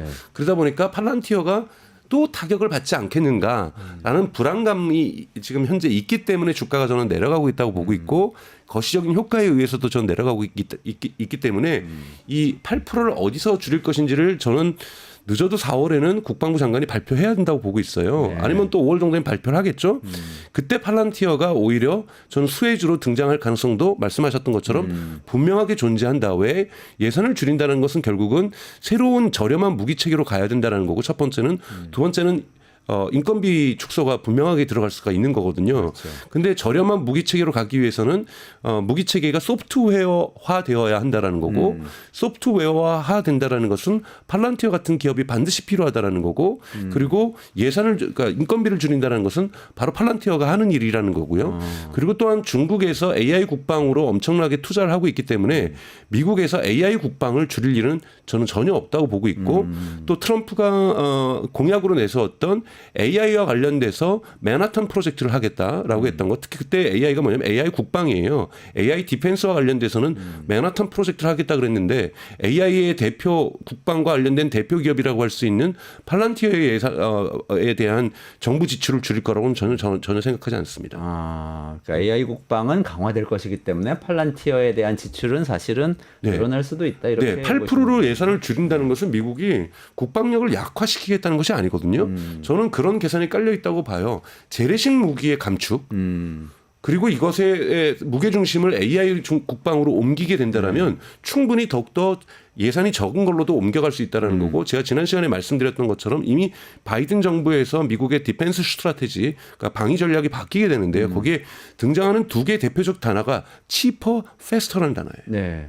저렴하게 훨씬 더 전통적인 재래식 무기보다 저렴한 무기 체계로 바꿔야 된다는 거고 faster, 빨리 생산해야 된다. 그래서 긴장 관계가 특히 중국과의 긴장 관계가 장기화됐을 때 또는 이번에 우크라이나와 러시아의 전쟁처럼 장기전에서 대응하기 위해서는 저렴하게 빨리 대응하는 것이 빨리 생산하는 것이 무기를 중요하다. 이런 부분이 나와 있기 때문에 이 부분에서의 비용 절감 효과를 노릴 것이다. 그래서 8%씩 매년 줄여 나간다는 것은 결국은 뭐 25%에서 50%까지 저는 이제 삭감될 거라고 보는데 현실적으로는 뭐 정말로 50%까지 삭감을 할 수 있을지는 잘 모르겠어요. 그거는 저는 전통적인 프라임 기업이라고 할 수 있는 전통적인 방산업체인 로키드 마틴이나 보잉이나 이런 데 훨씬 더 예산의 절감 효과들이 이전될 가능성이 매우 높고 오히려 팔란티어라든지 또는 지금 상장은 안 했지만 안드리라든지 또는 RS 테크놀로지라든지 이런 새로운 실리콘밸리에 있는 방산 스타트업들은 수혜를 받을 가능성이 저는 높다고 보고 있습니다. 팔란티어는 그 기업의 매출 중에서 그 국방부 매출이 어느 정도 비중을 차지하는 건가요? 뭐 그림에 제가 보여주시면 혹시 보여드릴 수 있을 것 같은데요. 팔란티어 그 매출 구조가 이제 4분기 실적 매출 구조가 나왔는데 팔란티어는 재무제표에 보시는 것처럼 거버먼트 매출이라는 것이 있고 커머셜 매출이라는 것이 있습니다. 이건 맨 왼쪽에 있는 까만색. 까만색 맨 왼쪽이 이제 매출 구조고 오른쪽은 이제 지출이라든지 이윤, 프라핏이라든지 이윤이라고 볼 수가 있는데요. 이것이 2024년 4분기 즉 10월, 11월, 12월에 팔란티어의 매출 구조인데 거버먼트 매출이 대략 지금 보시면 두껍긴 하네요. 그래서 한 55% 정도를 차지하고 있고요. 그 다음에 이 커머셜 매출이 있는데요. 거버먼트 매출도 근데 성장률을 보면은 YOY니까 1년 전 2023년 4분기 대비해서 40%대 정도 성장을 하고 있는 거고요. 엄청 성장을 그리고 했네요. 커머셜 부분도 지금 30%대 성장을 하고 있잖아요. 그래서 양쪽 다 성장을 많이 하고 있다라는 부분인 거고요. 그래서 거버먼트 근데 과거에 여러분 지금도 거버먼트 의존도가 높다 보니까 사람들이 걱정을 하는 거예요. 그런데 여러분 2021년도나 2022년도 보면요. 커머셜 부분에 매출이 없었어요. 그래서 거버먼트 부분도 매출이 지금 많이 의존하고 있다고 하는데 지금 이 정도면은요. 성장하면서도 줄어들고 있다라고 보셔야 되는 거고요. 커머셜 부분의 매출이 대단히 성장하고 있다라는 것이 팔란티어를 평가하는 미국의 애널리스트들이 긍정적으로 보는 가장 중요한 이유입니다. 그렇게 봐야 되는군요. 네, 그리고 팔란티어를 보실 때 여러분 우크라이나 전쟁 전의 팔란티어와 우크라이나 전쟁 이후의 팔란티어가 다릅니다. 이것이 2022년이잖아요. 여러분 기억하시는 2022년에 1월에 우크라이나에 대한 러시아의 침공이죠. 침공이 있었고 그러면서 본격적인 전쟁이 됐는데요. 침공이 시작되자마자 한 달 만에 팔란티어의 대표인 알렉스 카프가 직접 젤렌스키를 만나러 우크라이나에 들어갑니다. 들어가서 계약을 맺게 되죠. 무상으로 팔란티어가 지원해 주겠다. 그 대신 전후방에 있는 모든 국가 데이터를 다 달라. 그때 팔란티어의 기술력이 엄청나게 점프를 합니다. 그 전까지는 되게 엉성했어요. 사실은 그 전에 팔란티어의 고객은 미국의 육군들, 미국의 CIA가 처음에 투자를 했으니까요. CIA, 미국의 공군들도 있지만요. 미국의 각국 시카고 경찰, 뉴욕 경찰, 뭐 이런 LA 경찰 이런 경찰 당국이 있었고요. 유럽도 있었어요. 런던 경찰국, 그다음에 베를린 경찰국, 그다음에 네덜란드의 경찰국, 뭐 이런 경찰들과 군대들이 주된 고객사들이었죠. 주된 고객사들이었는데 2022년 우크라이나 전쟁을 거치면서 팔란티어의 기술이 진화되면서 원래 고담이라고 하는 이런 국방에 쓰이는 상품밖에 없었는데 파운드리라고 하는 민간 상품을 개발을 하게 됩니다. 국방에 썼던 기술력을 그대로 민간으로 이전을 한 거죠.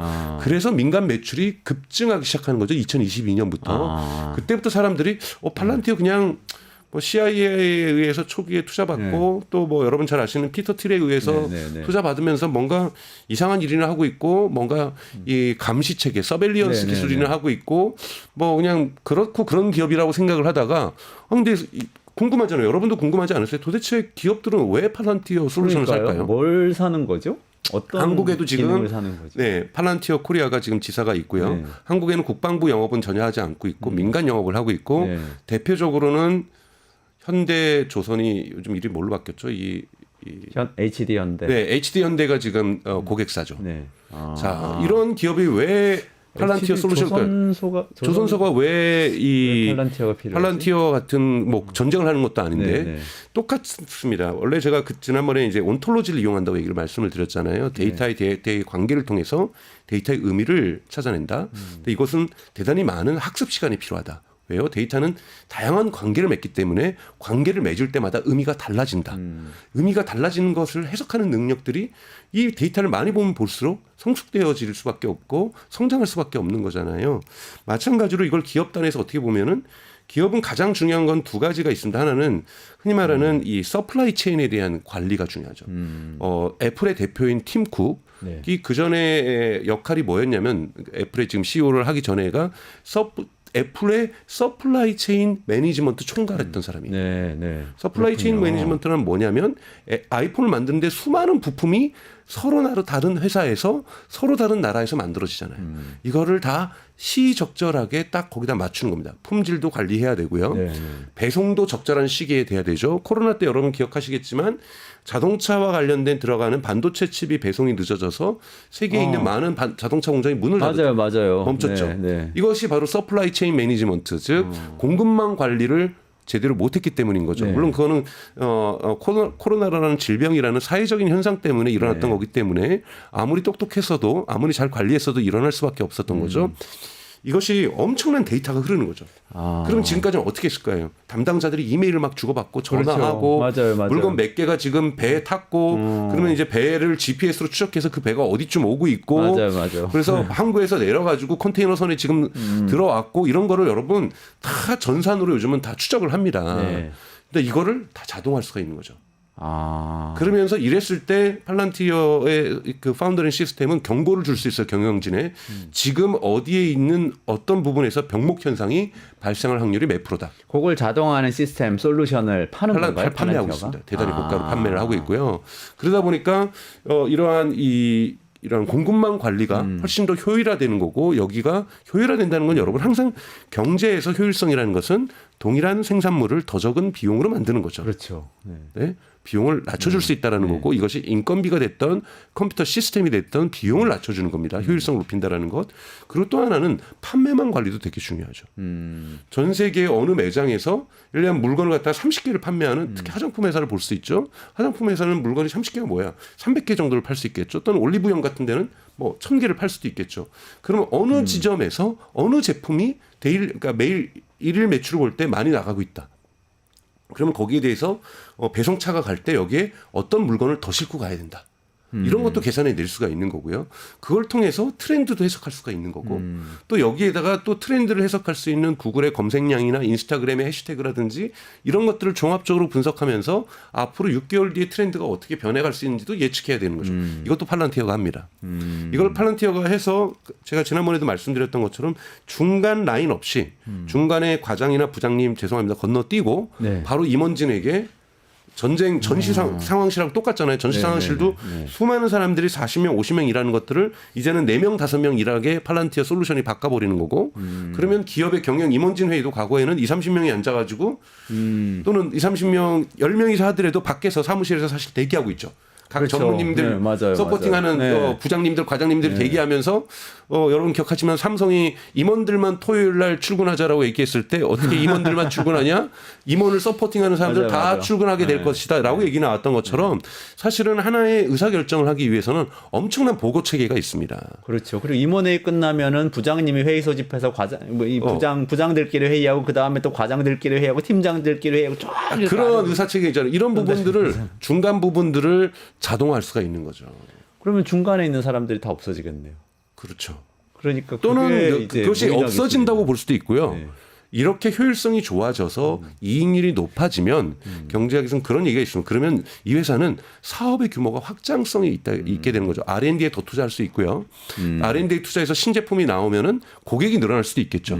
고객이 늘어나면 그 고객에 의해서 사업 규모가 늘어나면 아무리 효율화를 하더라도 사람들에 대한 인력에 대한 재배치가 발생할 수 있겠죠. 예를 들자면 헨리 포드가 모델 T라는 자동차를 만들면서 처음으로 컨베이어 벨트를 자동차 공장에 도입을 합니다. 그러면 효율성이 엄청나게 좋아졌겠죠. 그렇다고 해서 그럼 포드 회사가 포드라는 자동차 회사가 인건비를 줄였으니까 그 라인에서 노동자 수를 고용하는 노동자 수가 줄어들었냐? 아니죠. 엄청나게 늘어나죠. 왜요? 효율성 때문에 경쟁력이 있으니까 가격을 낮춥니다. 자동차에. 다른 자동차 회사는 가격을 못 낮췄는데 여러분 1907년 이후에 매년 30에서 40%씩 자동차 가격이 인하가 돼요. 그러니까 포드는 그 효율성을 가격 인하로 전환시켰던 거죠. 그러면서 자동차 시장이 대중화가 되니까 이제 너도 나도 부자들만 자동차 사다가 중산층도 사게 되는 거고 이제 나중에 노동자들도 그러니까 사게 되는 거잖아요. 이러면서 계속해서 라인을 증설했고 그러다 보니까 마케팅 인력도 필요하고 HR 이 인사과도 필요하게 되는 거고 그렇죠. 이런 식으로 해서 계속 인력을 늘려가게 된다는 가능성도 있기 때문에 여러분 기술에 의해서 또는 AI에 의해서 효율성이 줄어드는 것이 무조건 일개 기업으로 볼 때 인력의 감축을 반드시 의미하지 않는다. 그래서 사회적으로는 뭐 하여튼 우리가 여러 가지 논쟁을 할 수 있겠지만 네. 어쨌거나 팔란티어가 방금 말씀하신 그 일, 효율화시키는 일을 잘할 수 있는 솔루션을 갖고 있다면 기업 경영자는 엄청 혹할 것 같아요. 네, 헨리 포드도 제 기억으로는 이 사람이 말했다고 전해지는 거 이런 거 있더라고요. 나는 손발만 고용했는데 왜 머리는 딸려오는 거지? 그러니까 사람들이 오면 막 와가지고 이렇게 자동차 만들어주기만 하면 좋겠는데 오니까 막 사람들이 생각해가지고 말하고 이러니까 아이고 나 피곤하다. 아이고 기계를 도입하는 게 낫지 이런 생각을 했다는 거예요. 그 시대에도. 네. 그러니까 참 어쨌든 잘 팔리겠네요. 네네. 그래서 물론 경쟁사도 있어요. 뭐 스노우플레이크라든지 데이터브릭스라는 이러한 서비스들도 있는데 아직까지 여기는 이제 데이터 분석 쪽에 온톨로지 쪽인 거고요. 근데 워낙 팔란티어가 이 전쟁을 통해서 그래서 아까 전에 초반에 계속 반복하는 것처럼 우크라이나 전쟁 이전과 이후에 이 팔란티어가 다르고 어쩌면 가장 수혜를 본 기업이라고 볼 수가 있습니다. 우크라이나 전쟁을 통해서 오히려 다른 네. 보수업체들보다도 네. 그거 잠깐만 볼까요? 1분짜리 영상 하나 있는데 트럼프가 그 내각 회의에서 일론 머스크한테 이렇게 누구 일론 머스크 싫어하는 사람 있어요? 이렇게 물어보는 장면인데 PD님 혹시 그 장면이 있나요? 네. Finish off with that. And if you would have any questions, please ask. You could ask me or Elon. Go ahead, please. Thank you, Mr. President. Thank you, Mr. Musk. I just wanted to ask you that President Trump put out a Truth Social today saying that everybody in the cabinet was happy with you. I just wondered if you had heard otherwise, and if you had heard anything about members of the cabinet who weren't happy with the way things were going, and if so, what are you doing to address those any dissatisfaction? Elon, let the cabinet speak just for a second. Is anybody unhappy with Elon? If you are, well, throw them out of here. Is anybody unhappy?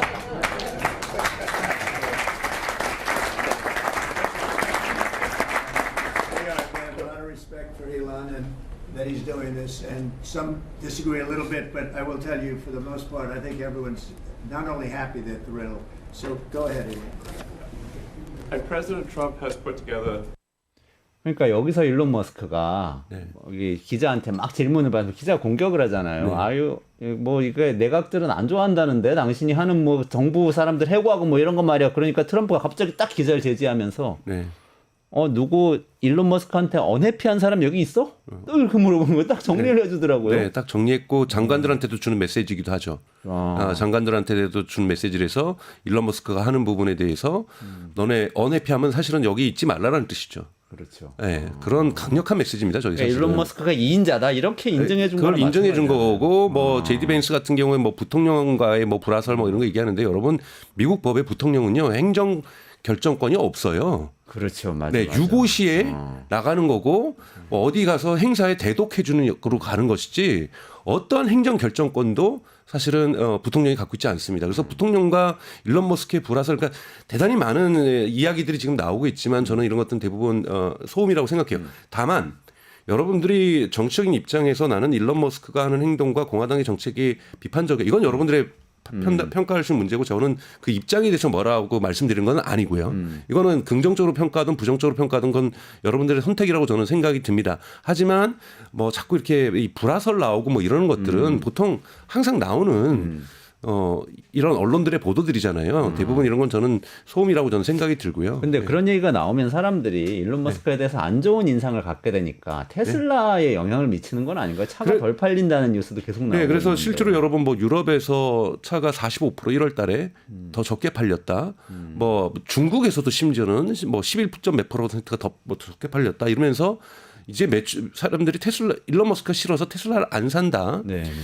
그러니까 명확하게 팩트를 좀 짚고 넘어가야 된다고 저는 생각이 들어요. 언론보다 전 많은 부분 잘못됐다고 생각이 들고 유럽에서 한 45% 판매량 줄었다 이렇게 보도가 나오고 네네네. 그러면서 거기에 대한 해석도 그렇고 한국에 있는 많은 또 유튜브 채널에서도 이런 건 잘못 해석하고 있다고 봐요. 물론 일론 머스크에 대한 반감은 증가하고 있는 건 사실이에요. 자, 그렇다면 계량화할 수 없는 건 뭐냐면 이것이 판매에 미치는 영향이 어땠을까라는 것은 지금 현재는 계량화할 수 없다라는 것이 저의 기본적인 입장입니다. 그 이유는 왜냐하면 모델 Y가 지금 페이스리프트라고 해서 주니퍼가 새로 나오고 있잖아요. 근데 여러분 새로 나와서 지금 팔리고 있는 게 아니라요. 3월 달부터 인도가 되고 있고 공장 자체가 이 주니퍼를 만들기 위해서 우선 일주일은 모든 공장이 쉬었습니다. 그래서 외부적으로는 쉰 거고 내부적으로는 생산 라인을 조정을 한 거죠. 생산 라인을 조정한 거고요. 첫 주에 전체 목표 수치의 25% 생산했고요. 둘째 주에 50% 생산하고 셋째 주에 75% 생각 이렇게 하면서 지금 거의 5주를 정상적인 생산을 안 하고 있어요. 이거를 생산을 해서 3월부터 인도하겠다라는 거예요. 그러니까 다음 주부터 인도가 시작되는 거죠. 또는 다다음 주부터 시작이 되겠죠. 그러면 1, 2월의 매출은 떨어질 수밖에 없는 거잖아요. 왜요? 어떤 정도의 무게감 있는 차량이냐면 모델 Y는 여러분 2023년 월드 베스트 셀링카예요. 가장 세계에서 내연기관까지 쳐서 가장 많이 팔렸던 차가 하나의 모델로 쳤을 때 모델로만 쳤을 때는 가장 많이 팔렸던 차고 2023년 4년은 공식 통계는 안 나왔는데 1위 아니면 2위를 한다라는 거예요. 그러면 이렇게 많이 팔리는 차가 1, 2월 생산을 스톱을 한 거예요. 그러면 당연하게 매출 떨어지는 거는 너무나도 인과관계가 명확한 거잖아요. 그러니까 정치적으로 일론 머스크에 대한 반감 때문에 매출이 떨어졌다는 건 충분히 합리적인 추론인 거고 합리적인 의심인 거죠. 저도 그 의심이 뭐 틀렸다는 말씀은 아니에요. 근데 더욱더 명쾌한 상관관계가 아니라 인과관계가 있어요. 그건 뭐냐? 생산을 안 했어요. 생산을 안 하니까 당연히 매출은 줄어들었겠네요. 그렇죠. 판매할 수가 안 없으니까요. 되는 거죠. 왜냐하면 2024년 재고도 거의 물량을 소진을 했거든요. 왜냐하면 새로운 모델이 나오는데 모델 Y 재고를 누가 사겠어요. 그렇죠. 그러니까 엄청나게 할인해서 재고를 엄청나게 줄여놨어요. 그렇게 남아있던 재고는 대부분 모델 3예요. 모델 Y 재고는 거의 제로로 맞춰놨거든요. 그래서 1월 여러분 모델 Y 예약 주니퍼 예약 걸자마자 중국에서는요 하루 만에 예약이 5만 대가 넘게 됐어요. 폭발적입니다. 여러분 11월에 모델 Y를 중국에서 6만 대밖에 못 팔았어요. 한 달 내내. 근데 하루 만에 모델 그 예약이 5만 대가 넘게 됐단 말이에요. 네네. 그렇기 때문에 그러니까 테슬라 경영진과 일론 머스크는 1, 2월은 테슬라 주가가 떨어지는 거에 대해서 입장이 뭐냐면 여러분 I don't care예요. 그러면 3월부터는 판매량이 확 늘어날 가능성이 사실은 있죠. 그래도 불구하고 거네요. 저는 3월도 주가는 안 좋을 것은 또 우리가 보통 이제 실적을 평가할 때는 1분기 평가를 하잖아요. 분기별로 하죠. 그렇죠. 분기별로 하면 이 분기 실적이 얼마나 재앙적 수준으로 안 좋겠습니까? 그러면 이 분기 실적을 언제 또 발표하냐? 총 이번 분기에서 우리 실적은 언제다? 4월 1일 날이나 4월 2일 날 발표하죠. 그럼 또 언론들이 테슬라 재앙적으로 결과 안 좋아. 라고 분명히 보도가 나오면은 딱 이게 다 일론 머스크 때문이야. 라고 또 해석을 할 거고 또 4월 말에 하는 분기 실적을 발표할 때도 1월 달 최악이야. 1분기. 그럼 이거 다 일론 머스크 때문이야. 일론 머스크 때문이라는 부분에 대해서 저는 합리적 의심에 대해서는 제가 틀렸다는 말씀을 드린 거 아닙니다. 하지만 명확한 인과관계는 모델 Y를 생산을 안 했기 때문이라는 거죠. 아니 사실은 일론 머스크에 대해서 나오는 얘기가 뭐 이런 정부 효율부에서 공무원 많이 해고한다, 또 뭐 독일의 극우 정당 지지하는 발언한다, 뭐 이런 것들도 있긴 있지만 조금 더 구체적으로는 테슬라하고 스페이스X 같은 그 일론 머스크가 경영을 하고 있잖아요. 뭐 XAI나 뭐 이런 데들. 근데 또 공무원이잖아요. 그런데 지금 파워맨이잖아요. 거의 2인자 수준인데 그럼 이해상충이 생기잖아요. 그럼 이러면은 나중에 정부하고 거래를 한다거나 여러 가지 면에서 비즈니스에 불이익이 오지 않을까. 그렇죠. 그래서 지금 우선 일론 머스크의 공식적인 지위는 특별 공무원입니다. 특별 공무원? 네, 특별 공무원이고 지금 미국 법에 따라서 아마 곧 공시를 할 거라 보는데요. 미국 정부를 특수 관계자라고 표현을 할 거예요. 특수관계자요? 네, 재무제표예요. 왜냐하면 이해관계 상충하는 거 맞습니다. 이해관계 상충하죠. 그래서 지금 대표적으로 한번 2월 달에 하루 주가가 올랐다가 바로 빠진 적이 있어요. 뭐냐면 국방부에서 4억 달러 규모로 테슬라의 사이버 트럭을 장갑차로 개조해서 공급받겠다. 맞아. 그 뉴스 나왔었죠. 네, 그 뉴스가 나왔었던 거 여러분 기억하실 거예요. 그럼 그 다음날 바로 일론 머스크가 취소합니다. 그건 하면은 우리가 이해관계가 상충한다. 그러니까 지금 공무원 해고하고 있는 판인데 혹시 이렇게 생각할 수도 있잖아요. 담당 공무원이 테슬라 거 사주면은 나 해고 안 당하려나? 그래서 4억을 산다라고 하니까 4억 달러니까 여러분 엄청난 돈이잖아요. 그렇죠. 근데 일론 머스크 이걸 지금 받으면 안 되는 거죠. 그래서 오히려 일론 머스크가 선제적으로 그걸 안 받았어요. 안 받았다는 거예요. 네네, 그걸 거절합니다. 그럼 뭐 5천억, 6천억 뭐 이렇게 되는. 그렇죠. 그 정도 매출을 하고 본인을 원하는 건 자율주행과 관련된 규제의 단순화, 규제의 완화 이런 부분이 존재하는 것이지 AI 인공지능에 대한 규제 완화라든지 규제 절차의 간소화를 요구하는 것이지 그렇게 되면은 자율주행 부분에서 빨리 치고 나갈 수 있고 빨리 성장할 수 있다는 판단에서 그걸 요구하고 있는 것이지 그 국무부에다가 국방부에다가 뭐 4억 달러 파는 것 이거 자체가 지금 테슬라의 큰 목적이 될 수가 없는 거죠. 그래서 이런 부분에서는 특수관계자로 아직까지 미국 뉴욕 증권권에서 공시는 안 했지만 곧 저는 공시할 거라고 보고 있어요. 그래서 이해관계 상출 부분과 관련돼서 아마 국가가 테슬라 차량을 사는 일들은 아마 트럼프 임기 내에서는 없거나 또는 근데 그게 불법은 아닙니다, 여러분. 그거를 밝혀야 돼요. 밝히게 되면 이제 공시를 해야 된다. 공시를 해야 되죠. 특수 관계자로 하면은 특수 관계자가 얼마만큼의 매출에 기여했는가를 반드시 공시를 해줘야 돼요. 그래서 공시만 하면 되기 때문에 불법은 전혀 아닙니다만 오해를 살 수 있고 비판을 받을 수가 있죠. 그러니까 정부가 기업의 특수관계자가 되는 경우는 보통은 정부가 뭐 이렇게 기업이 무슨 IMF 같은 거 가지고 망했을 때 정부가 지분을 확 사거나 이러면 맞습니다. 그래서 예를 들면은 미국의 금융 기업인 무슨 뭐 파고베일인가요? 뭐 하여튼 그런 기업들 있죠. 파니메이하고 거기는 특수관계로 특수기업으로 정부가 기록되어 있어요. 공시되어 있습니다. 그러니까 2008년 금융위기 때 미국 정부가 지분을 구매한 기업들 같은 경우에는 지금 공시가 되어 있는 건 중국 증권거래소의 특수관계인으로 공시가 되어 있어요. 그러면 일론 머스크는 특별 공무원인데 좀 의사결정에 관여를 할 수 있기 때문에 네, 전 부처와 관련되기 때문에 관계가 좀 다르네. 오히려 그러니까 미국 정부가 테슬라에 영향을 끼칠 수 있어서 특수관계인이 아니고 그렇죠. 테슬라 대주주가 미국 정부에 영향을 끼칠 수가 있어서 특수관계인이 그렇죠. 그렇기 때문에 거기서 물건을 살 수가 있는 거죠. 구매를. 그러네요. 안 하려다가 뭐 100대 살려다가 1000대 살 수 있는 거고 이런 일들이 이뤄지는 거에 대해서는 언론은 쉽게 용납을 하지 않을 거예요. 그리고 특히 해고가 완전히 끝나고 나서 정부 효율성이 뭔가 작동하기 시작하고 예산 문제라든지 이제 더 이상 논란이 없다라면은 그때 가서 예를 들면 정부가 구매를 한다는 문제가 없을 수 있는데 지금 막 이렇게 공무원 해고할 거야라고 위협하고 있고 실제로 해고가 들어가고 있는데 그 정부 부처에서 테슬라 차량을 산다? 제가 봐도 이거는 좋지 않습니다. 근데 그게 비즈니스적으로는 만약에 이렇게 일론 머스크가 정부에 참여 안 했으면 사실은 정부에 더 많이 팔 수도 있었던 건 아니에요? 그렇죠. 그랬겠죠. 근데 비즈니스 이제 기회는 놓친 거잖아요, 그러면. 근데 저는 이거는 이런 데 집중할 이유가 없다고 보고 있어요. 이건 작은 거죠. 테슬라의 입장에서는 비즈니스 입장에서는 더 중요한 것은 자율주행이거든요. 자율주행으로 가냐 안 가냐가 테슬라에게 있어서 너무나도 중요한 부분이기 때문에 이런 부분에서 만약에 뭐 일론 머스크가 욕심을 냈다면 이건 소탐 대실할 거라고 저는 보고 있습니다. 중국에서 FSD 도입한다는 네, 중국에서는 이제 나왔더라고요. 공식적으로 FSD라는 이름이 아니라 어반 오토파일럿이라는 이름으로 이제 도입이 됐는데 오토파일럿이라는 건 여러분 고속도로에서 주행을 보조해주는 장비라고 볼 수가 있고 중국에서 지금 전면적으로 도입된 것이 아니라 이 과거에 샀던 차량에는 도입이 되지 않습니다. 왜냐하면 과거에 우리가 그걸 토르라고 하는데요. 그러니까 하드웨어 3라고 하는 이 추론 칩이 들어간 장비가 있는데요. 여기에는 지금 적용되지 않고요. 하드웨어 4라고 해가지고 2021년인가 2022년 이후에 구매한 그러니까 새로운 차들이죠. 여기에 적용되고 거기에 또 돈까지 지불한 사람에게만 되는 거기 때문에 일부 지금 풀리면서 지금 유튜브에서 중국에서 자율주행을 갖다가 하웨이나 테슬라 거를 지금 비교하는 영상들이 계속해서 올라오고 있는 상황입니다. 그래서 아직까지는 좀 투명하지는 않아요. 그러니까 즉 어떤 데이터로 중국 데이터를 학습을 했는지 왜냐하면 중국은 이 미국 그러니까 중국에서 학습된 데이터를 미국으로 가져가는 걸 금지하고 있어요.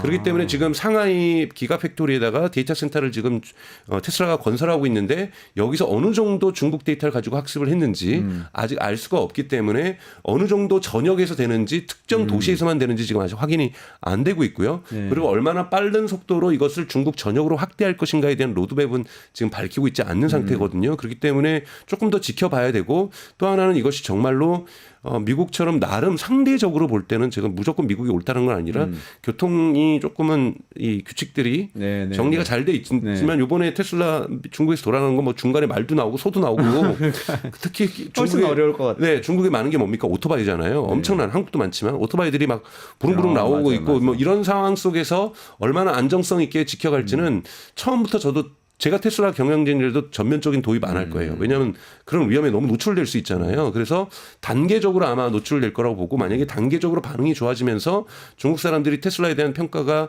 FSD 지금 이거는 어반 오토필로치로 나오고 있지만 이 제품에 대한 긍정적인 여론이 형성된다라면 주니퍼가 본격적으로 배달되는 3월부터는 테슬라의 그 자율주행에 대한 아직은 여러분 감독하에서 진행된 겁니다. 비감독하는 아직 중국도 당연히 허가가 안 났고요. 그래서 감독하라도 그러니까 감독이라는 게 이렇게 운전대 손 운전대하고 전방주시 의무가 있어요. 전방주시하면서 전방주시 의무가 있습니다.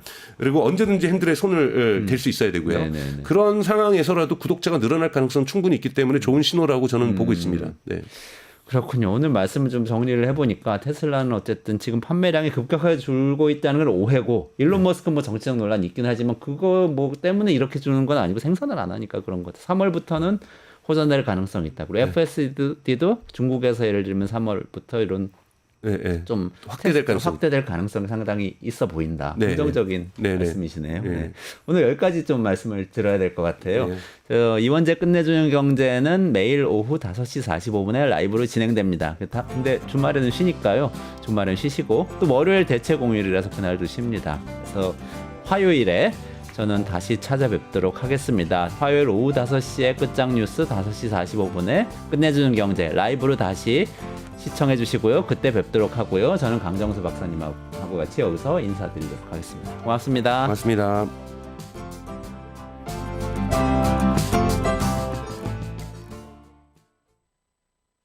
뉴스토마토가 12.3 내란을 막아낸 시민영웅 1000명 찾기 프로젝트를 진행합니다. 내란을 막고 탄핵 소추를 이뤄낸 시민영웅 1000명을 찾아내 대한민국 민주주의의 역사로 기록하고 시상의 본보기로 삼음으로써 민주주의를 더 널리 확산하기 위한 프로젝트입니다. 이 과정에 직접 참여했거나 참여자를 추천해 주실 분들은 우측 제보하기 QR코드나 아래 메일로 추천 및 제보해 주세요. 많은 참여 바랍니다. 뉴스토마토와 함께해 주실 분들을 기다립니다.